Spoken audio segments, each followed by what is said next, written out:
This is Hauling Success, a podcast that focuses on operational excellence and logistics, diving into the real-world strategies, tools, and insights that help transportation and trucking companies run smarter, grow stronger, and scale with confidence.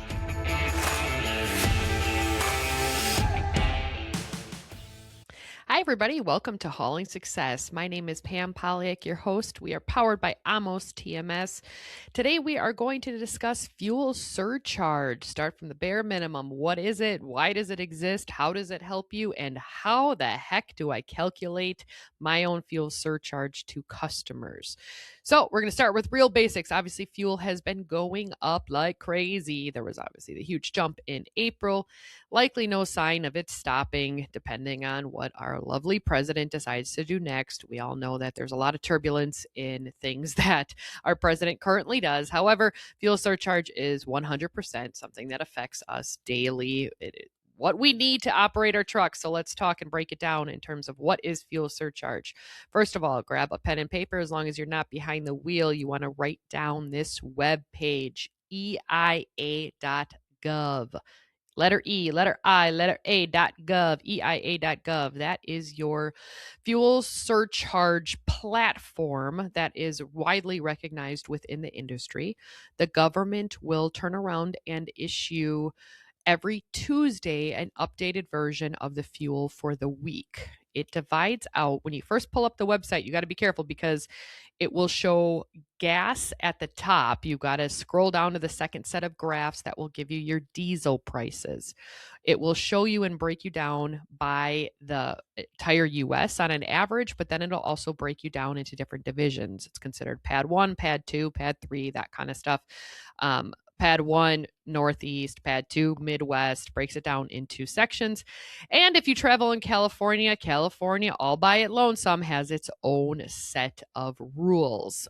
So California sits down by itself with a current fuel surcharge at little over $7 per gallon. So California sits in its own little world. If you go there, God bless you. I stay out of that state for a reason. However, what fuel surcharge does, so when you're looking at that, is it gives you what the average rate per area is. Now, if you are a carrier who runs cross country, you pick up in Pennsylvania and delivering down to Texas, the fuel surcharge is likely going to be on the entire US average. So that's just something you need to keep in mind. If you are running lanes strictly in a certain region or area, oftentimes your customer should and can adapt to those in the other regions. Meaning if we're just hauling in Midwest, we go off of Pad 2, being we're picking up in Wisconsin, delivering Illinois, Iowa, Michigan, whatever the case is. From that end, it gives you a really good feel as to where you're at per region. And that breaks it down. The government does a wonderful job of it. Very few things that they do great, but that is one of them. So every Tuesday without fail, that goes in there.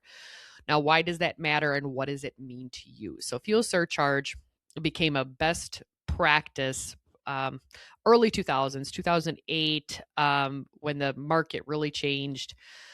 There was definitely fuel surcharge getting built into a lot of things. So what that means, you've got your line haul, which is your base pricing, whether it's per mile, a flat rate, anything in between, and then you've got your fuel surcharge on top of it. So a lot of lanes we run, specifically to us, is a flat plus a fuel surcharge. But then you also have lanes that are per mile rate plus a fuel surcharge. Those are very common terminologies. Your customers should know them well, but what does it mean to you? Things you need to pay attention to when you're bidding on freight. Oftentimes your customer will say, hey, this is our fuel surcharge matrix. You don't just want to click past that.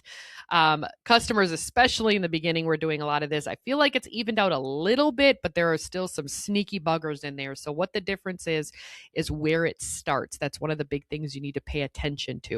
Where does the fuel surcharge start? Now, back in 2008, you turn around and 0 to 5 cents. It starts at 0. Every 5 cents it goes up, and it goes up 1 penny. That was a very standard matrix of anytime it goes up 5 cents, you get an extra penny, right? So 10 cents, it went up 10 cents, you get an extra 2 pennies. That was a very standard. Now, there is a lot of different versions of it. Now, more than ever, they're actually starting it higher, where your fuel surcharge doesn't actually start until $2 or $1.50, sometimes even $1. But the more that they dig into when your fuel surcharge actually starts, you have to pay attention to that, because that means that first dollar is on you. That first $2 is on you. The other thing you have to pay attention to, does it go up every 5 cents? Does it go up every 6 cents, 7 cents, 8 cents? Pay attention to the scale on when it goes up. So they're going to basically provide what is an Excel sheet. You've got 2 columns. You're starting, you're ending within this range, and when it goes up, you turn around and increase it by 5 cents, 6 cents, 7 cents, whatever it may or may not be. But why it matters is because it's changing at what rate you're going to get paid. When you're dealing now with the big numbers of the $5 a gallon, you're going to need to filter that in. Well, are you actually getting, is it such a low fuel surcharge matrix that at $5 a gallon, you're only getting 25 cents? That's super low, but it's possible. Or are they being more than fair, whatever it is, and now you're at 50 cents, 60 cents? What fuel surcharge matrix are you at? So you always want to pay attention to the customer's fuel surcharge matrix. If they do not offer it to you, then you need to ask for it. Ask for it, or ask if they're going to go off of your own fuel surcharge matrix. Again, it's very easy to do. I would 100, if they're asking you for your own, great, cool. Then you set the precedent. You want a penny at zero. You want it increased off of 5 cents. That's very common. That's best practice 100% of the time. But different customers vary that. So a basic Excel sheet will turn around and make your fuel surcharge matrix if your customer's asking for it. Say, okay, at $3 a gallon, it's at this. At $6 a gallon, it'll be at this. And monitoring that the best you can. So when you're looking and bidding on that freight, what that actually means when you're dealing with fuel surcharge is a load that you were running in January might have been $500 plus fuel surcharge. Well, when the fuel in January was only $2 a gallon, your fuel surcharge might have only been 30 cents on the mile. Right. So you're probably, I mean, depending on the lane, right? I'm not running the numbers in front of me. Depending on the lane, that might have only been an extra $50. But now you're at $5 a gallon. So that's now an extra 50 cents. So now you're increasing that amount and should have been up. Each week it changes. Okay, so that's the other thing you got to keep in mind. You've got the line haul going in at the base price. Fuel surcharge is the one that fluctuates. So if that's all that is fluctuating in this market right now, you're doing yourself a little bit of disservice. We'll get to that in 1 second. But the fuel surcharge should be going up with the fluctuation and changing each week. So another thing you got to keep in mind is if your customer's sending you tenders well in advance, that's awesome. It makes it easy to dispatch. It makes it a lot easier to manage. However, that also means that they need to go back in and update that fuel surcharge on Tuesdays when the government puts out the numbers. So when they turn around and do, if you get tenders all of the entire month on the first of the month, well, that doesn't mean that's the only thing you're getting paid for in the month. Every Tuesday, those tenders should be redone with what the fuel surcharge increased or decreased to. Now, obviously, we're not seeing decreases right now, but if there is some and fuel starts to go back down, that's where this is fair to them as well. So the increase is 100% just protecting your bottom line. So whether you're running dedicated freight, customer freight, even brokered freight on dedicated lanes. The other thing that you need to keep in mind is that when you are talking to brokers about freight that you did previously, whether it's dedicated or not, like, hey, you ran this lane last month. Cool. Well, last month was at $3 a gallon and now we're at $4 a gallon. So this is what the increase is. When you have the conversation from an educated standpoint and not just pulling numbers out of you know what, the conversation is going to go drastically different. If you say, I need an extra $1,000 on that because, man, fuel. Okay, did you really spend an extra $1,000 on fuel, or did you only spend an extra $250 on fuel? Now, again, there's market conditions on asking for raises and higher pricing than what you did. So I'm not talking about that. I'm just talking about fuel surcharge for right now. When you're just looking at that, you yourself as a business owner want to be educated about what it's actually costing you. Because an extra, oh man, I'm giving you an extra $50, that'll cover it. And you're like, It seems a little low, but okay, I'll take it anyway. Okay, how low was that actually? Should it have been 150 versus just 50? Or are you trying to be nice and play it? That's not going to keep you in business very long if you're running at a loss of margins from what you were before. We all know that this market is tight and stinks for all intents and purposes. So we want to be as educated as possible when it comes to fuel surcharge. What is the actual number? Because you also don't want to be the carrier who just throws out crazy numbers. They're not going to call you next time if you're throwing out, I need an extra grand on something that you ran for less than $500 last time. It's just not going to happen. So we want to be as smart as possible, especially if you're under customer freight, when you're going to them saying, hey, I love the relationship. My drivers love the lane. It's really working out well. I hope service is going good. However, fuel has changed. We want this increase, or we need this increase to maintain our service levels, to maintain our margins. However you want to phrase it, you want to come at that angle as educated as possible. If you're throwing out crazy numbers, likely they know that it's crazy, and then you're going to be looked at sideways, right? It's that simple. So if there was a lane, even that you did from a broker standpoint, that was $1,000 back in January, you want to blame another $1,000 increase 4 months later on it, that's not exactly accurate. So knowing your numbers, again, preaching on it 100 times, pretty much say it every episode, you have to know your numbers. You have to know your numbers, and fuel surcharge is certainly one of them. The best way to calculate something, if you've been running a lane and you're like, you know what, Pam's right, we need to do fuel surcharge, this is what you do. If you've only been in a base the entire time, take the base for when you started. Hey, this base at the $1,000 you're paying me on every load that we've gotten since January, here's the cost difference. That $1,000 in January, it worked, it was good, it's manageable.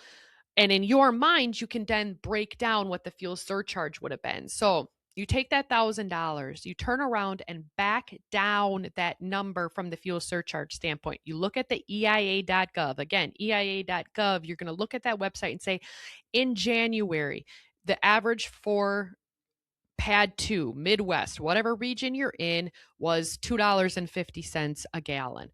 Cool. You average that based on your miles, and you take that fuel and then put it into your fuel surcharge matrix and say, okay, at $2 a gallon, my fuel surcharge matrix was 25 cents. Okay, 25 cents on 1,000 miles, pull that number in, and then you back it off of what that $1,000 rate was. So then let's say your new base is $800. Okay, so you're doing $800 in fuel surcharge. In your mind, that's where you were at in January. Now fuel's up to $5 a gallon. That $5 a gallon is actually 75 cents in fuel surcharge. Add that to the miles. Now you've got your $850 in base. That now your fuel surcharge is actually going to be $300 above that. That's where your educated standpoint comes in. Now you're getting paid $1,150, $1,200 a load. I'm not doing the math. If you guys know me well enough, math and numbers aren't in front of me. It doesn't work very well, but I don't have a dry erase board to make this look good. So if you guys need help, certainly ask, but it is definitely one of those things where the more educated you are on what fuel surcharge is, how it impacts your business, and then how to approach your customer with what types of increases in fuel surcharge matrices are true to the industry. You don't want to sound like the crazy person next door that's saying, I want $1,000 for this. The more educated you sound, the more professional you sound in the approach to saying, hey, we need to adjust fuel surcharge. It's not working. This is my costs are up. Everybody knows fuel is up. That is not uncommon right now. It's the talk of the town, and I doubt it's going down anytime soon. So you want to be as cognizant as possible when it comes to fuel surcharge and having those conversations. But this fuel surcharge also comes up when you are bidding on lanes, right? A new customer comes around, somebody offers you freight. If you are doing anything longer than, especially right now in kind of these turbulent times, if you're doing anything longer than at least 30 days, I would say at the most, maybe even a week or two, if somebody says, hey, I've got a project for the next month, do you want it? Yep, but I want a base and fuel surcharge. Hey, I've got it for the next 6 months. I got it for the next year. We have no idea if fuel is going to top out at $8 a gallon or it's going to drop back down to $2. So you need to protect yourself, and so does the customer, and they know that. So it's not a crazy ask. It's not something they don't know anything about. Brokers certainly need to educate themselves if they don't know, but it's definitely an industry standard to be asking for a base plus fuel surcharge. They might want to tweak it to make themselves feel a little bit better, meaning it stays stagnant for a little bit and then they'll relook at it. But then you've got to stay on top of it every single week. Hey, Tuesday fuel surcharge went up another 40 cents. That's 20 more cents per gallon, 20 more cents per mile, whatever. We want to make sure that you're covered on all of that. So fuel surcharge, 100%. It's important. Make sure you are asking your customers for that, but sound educated when you do so. Make sure you understand where those numbers are coming from. Now, I'm going to flip just the script for a second because we're going to talk about the pricing right now. Yes, pricing has gone up.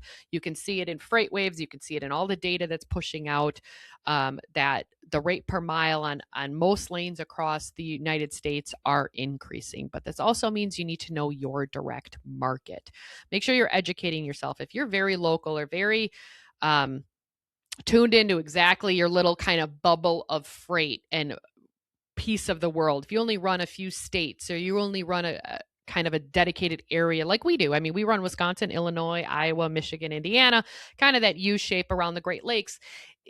Our market hasn't flipped quite as much as lanes that would go from Georgia to Ohio. We don't typically run those things, but there's a lot of freight across that. Now, Freight Waves is coming out saying $5 a mile, all these other things. I haven't seen it yet. I mean, Wisconsin, Illinois market specifically for us it's a key market. We've always kind of been in that $4 to $5 a mile type range to begin with because we get paid more by the hour, not necessarily by the mile, especially dealing with Chicago traffic. So it kind of depends on what type of freight that you have. However, things have changed. That's the entire bottom line. Things have changed in terms of the market and what we are looking for from an industry standpoint. Now, is it increasing at the same rate insurance is increasing? No. Nope. And that stinks. I'm going to call a spade on that one. I mean, insurance increases are likely between 10 and 12%. That's what they're predicting for the 26-27 market and renewal. That's a huge increase, and likely most of your customers are never going to come close to that. Previous data in 2025 was saying that most customers were likely only going to give a 3 to 4% increase, and that was probably if you were very lucky. But that was towards the end of 25, and a lot has changed since then, even though we're only almost halfway through 26. But bottom line is, again, don't speak unprofessionally when it comes to asking for rate increases, especially when you're dealing with customers. But you want to be cognizant of it. You need to be asking for raises. You need to be having those conversations for things that no longer work the way that they used to and costs that they used to have. Things just aren't the same that they were 2 or 3 years ago. So if you're running things at the same rate that you were even a year ago, we got to try and bump those numbers up. Have educated conversations with your customers, with your brokers, with your dedicated people, and say, hey, we all know expenses have been going up, and ask for a reasonable increase. If you turn around and ask for 100% increase, they're going to be mad. They're going to take it out for bid. They're going to do something that's going to blow up in your face. If you don't want the freight anymore, then just say it. Don't burn the bridge in that kind of way. But if you can ask for a reasonable increase and turn around and say, hey, I'll be honest, there was a specific lane and I talked it through with my customer. I asked for a 20% raise. I knew it was a long shot. It was one that I was totally fine losing. And I told the customer that I particularly don't really care for the lane. Either do the drivers. I'm okay with doing it. It's something. It's not crazy profitable. It's got some weird delivery times. There's just some kind of nuances with it that doesn't make it as appealing as some of the other freight. But I kind of shot for the moon at that one. The conversation was like, do you not want any? We can get you up to that rate, but then you're going to be kind of last on the totem pole to call. And I didn't quite want to sacrifice the volume. So those conversations are what you need to be having with your customers right now. So not just the fuel surcharge, but also the line haul, the base rate. Those are words and terms that you can use. Like, hey, I understand that my price went up because fuel went up. but it stayed with fuel. So although I appreciate you saying it with fuel, now we need to have a conversation with line haul. There's a lot of data out there, a lot of evidence, a lot of things going on as to what line haul pricing should or shouldn't be. The bottom line is you have to know your numbers, right? You have to know your numbers. Where are you at to make a little money, try and make a little profit? And in this market, it's not fantastic. But you also got to know your customer and have those relationships as well. If you ask for a 20% increase, are they going to flip? Maybe some might. If you ask for a more reasonable 5 to 7% increase and they come back with a 4% increase, okay, is that a win? Is that enough to cover it? Maybe, especially if you've already got the fuel surcharge in place. Then you're just kind of adding more to the bottom line that we haven't really been able to see in the last year or two in this market. I don't know. I haven't seen it where they're turning around and giving a 50% increase or even a 30 or 40% increase. We're not quite seeing that, but there is some numbers out there. So you've got to be specific to your market and do the data analysis in terms of where you're at. Truck Stop actually has that market conditions app. I believe DAT has one as well. Kind of utilize the tools that are already in front of you, especially if you're using a TMS. A lot of TMS systems will give you what the current rate is. ChatGPT oftentimes will give you what the current rate is. ChatGPT.com. What is the current rate, market condition rate for this specific lane? Ask the computer. You've got the technology for it. Just simply plug it in. Obviously, you don't always want to trust exactly what AI is pushing out, but understanding, and it'll give you a good jumping off point to say like, okay, I am way under market, or I am with market. I'm actually doing pretty well. I'm going to ask for a little bit of a raise, a little bit of a bump because my customer has been good to us, but I don't want to lose the freight. I don't want to tick them off. I don't want to make the relationship volatile in any way. So I'm just going to ask for a little bump. That's perfectly okay too. Just make sure that you're processing good. If you're in a position where it's either you give me the increase or I'm out, just be careful with those conversations. You can certainly have them. I would step away from and not do the whole kind of threatening thing by any means. Hey, give me this by Monday or I'm out.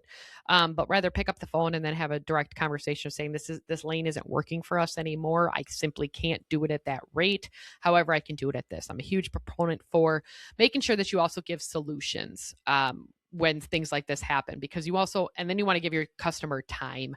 You don't want to burn the bridge. If you don't want to do the lane because you feel like it's way undervalued to market conditions, it's just being appropriate and having those conversations saying, hey, I know that we've been doing this for the last X amount of time. With cost increases, I need to be at this. Unfortunately, if you're not willing to do that, please consider this our 2-week notice, or whatever you feel is comfortable. Oftentimes make sure that they're able to cover it, because you don't want to burn those bridges. Obviously, if you needed their freight at one point, you might need it again in the future. So just be careful with that. So talked about fuel surcharge, talked about line haul increases. I want to go back into the fuel surcharge for just a second, talking about general numbers. I've talked about this before. I just want to reiterate, if you guys are paying pump prices, you're doing something wrong.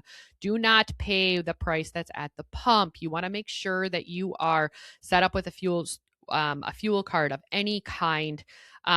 Yes, there are some better than others. Yes, there are some that seem to sell you on different types of discounts. Just be careful what you do and how you do it when it comes to fuel discounts. However, 90% of the time, they are well under what you would pay with even a cash price at the pump. If you are local and you fuel at the same station, or you have a delivery and it's right by the fuel, there's a fuel station for truckers right by the delivery location, and you want to fuel up there every time, go in there and talk to the manager and have hey, I'm here every day. I'm here 3 days a week. I'd like to fuel at the station. What kind of discounts can you give me? 9 times out of 10, they're based off of volume, though. How many gallons are you going to get a week? How many gallons are you going to get each time? The more gallons you get, the better. That's where the fuel surcharge concept comes of tagging on to your Schneider. And I know what Convoy did it, kind of started that years ago. With all our freight, you can get our fuel surcharge discount. There's a lot of companies that do that.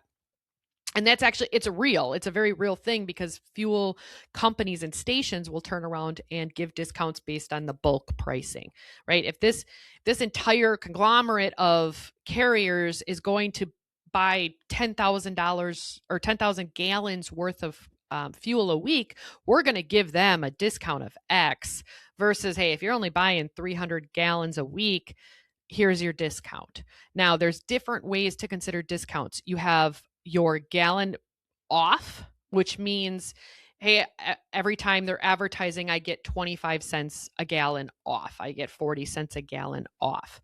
Then there are other programs that do a cost plus. A lot of stations directly will do a cost plus, meaning their cost of fuel, whatever it is, there's a government rating to what that number is. And then you say cost plus 2, cost plus 4, cost plus 7. If you're getting into cost plus 10, it's getting too shaky. Try and keep that number and force that number to get as down low as possible. Have those conversations with the station themselves, the rep, whoever you're talking to, saying, I want to be at cost plus 2. I want to be at cost plus 3.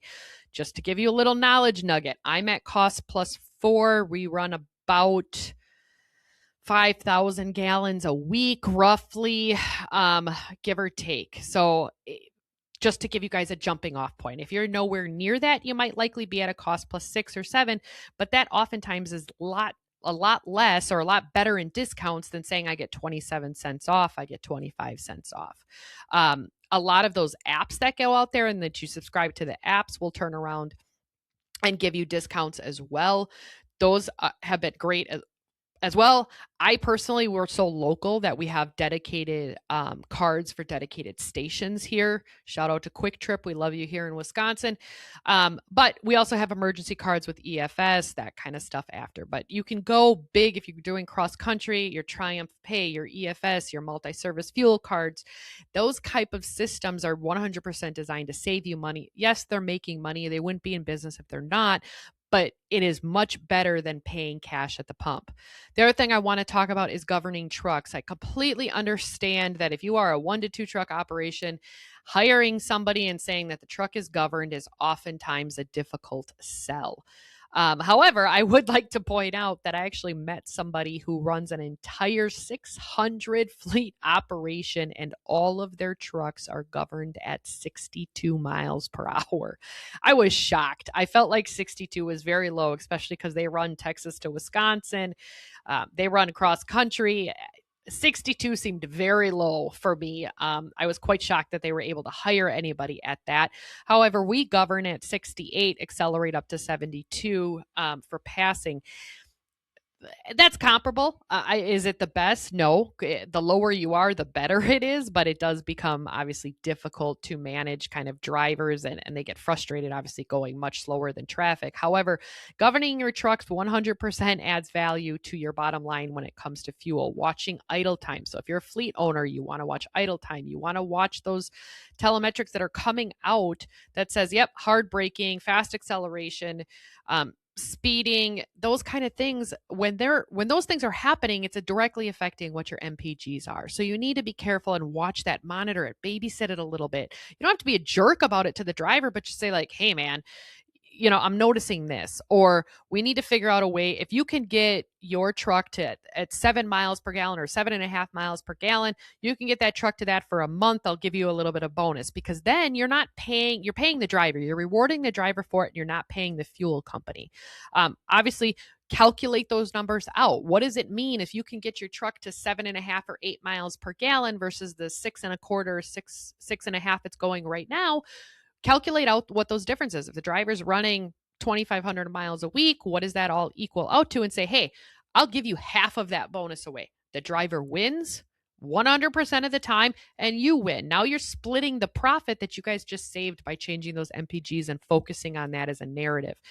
So it's very crucial right now to be having those conversations with your drivers, letting them understand, hey, it's not winter anymore. There's zero reason for you to be idling your truck long time terms, that kind of stuff. Whether it's if you're over the road, APU units, things like that will obviously save some money in the long run on fuel 100%. So you need to just be having those conversations, be cognizant of what they're doing, not just what the price is, but also the driving behavior that is going on that's kind of causing those MPGs to be fluctuating. And hopefully you can be as good as some of these guys out here. I've seen guys post out numbers. I've got 10 MPGs trucks. Holy crap. Those are some excellent numbers. We're not quite that good.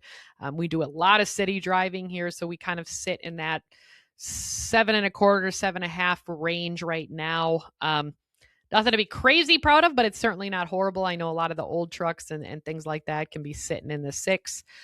So it feels good to be okay, but you also have to be cognizant of what they're doing and what the drivers are saying about the truck itself, and making sure you're obviously staying on top of repairs to get those fuel numbers down as low as humanly possible. So it's all about making sure that we're making profit in this crazy time in fuel surcharge time. We want to make sure that we're checking the EIA.gov site. What is the actual numbers? And then making sure that you've got proper discounts in place so that you're not paying the same price that government website says. You want to be below that, but then you want to build your fuel surcharge off of that. So you're building your fuel surcharge matrix, hopefully as close to the 0 to 5 cents on a penny as you possibly can. But make sure you are watching those fuel surcharge matrix that your customer gives you, because a lot of times they can be a little bit tricky. They're going to fluctuate a little. They'll start at $2, $2.50. And the more that number kind of creeps up, it means, hey, if fuel drops again to $3, you're barely getting a penny or two per mile. It's customer fuel surcharge, so make sure they're building that into the line haul then. If you've got any more questions, any comments, obviously I am here to help. You can send me an email, comment on any of the major platforms we've got going on anything we're doing with fuel surcharge, matrix, quoting, bidding, that kind of stuff, any type of those conversations. I'm obviously here to help. So I hope everybody hauls for success and has a wonderful week. Thank you for joining Hauling Success, sponsored by Amos TMS. Have a great one.